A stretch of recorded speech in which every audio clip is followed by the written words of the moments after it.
శ్రీకృష్ణ అనండి. శ్రీకృష్ణుడు ఇప్పటివాడు కాదు, కానీ జై శ్రీకృష్ణ అని ఇప్పటికీ మనం తలుచుకుంటున్నామంటే ప్రపంచంలో అత్యధిక ప్రాంతం అజ్ఞానాంధకారంలో మునిగి ఉన్న సమయంలో భారతదేశం ఆధ్యాత్మిక ప్రకాశమై జాగృతమై విరాజిల్లింది అని ఉపనిషత్తులకు పీఠికలు రాసిన మహానుభావులు చెప్తూ ఉంటారు.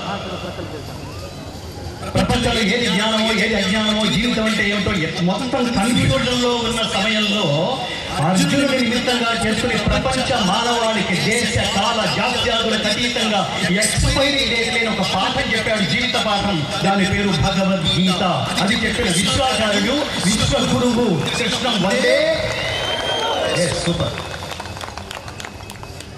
మన వాళ్ళు ఇంగ్లీష్ మీడియం బాగా అలవాటైపోయి కృష్ణం వందే జగద్గురు అని ఇంగ్లీష్లో రాసుకుని కృష్ణం వండే జగద్గురు అని చదువుతున్నారు. కర్మ, వాడు వండే జగద్గురు కాదురా, లైఫ్ టైం జగద్గురు అని చెప్పాల్సిన పరిస్థితి.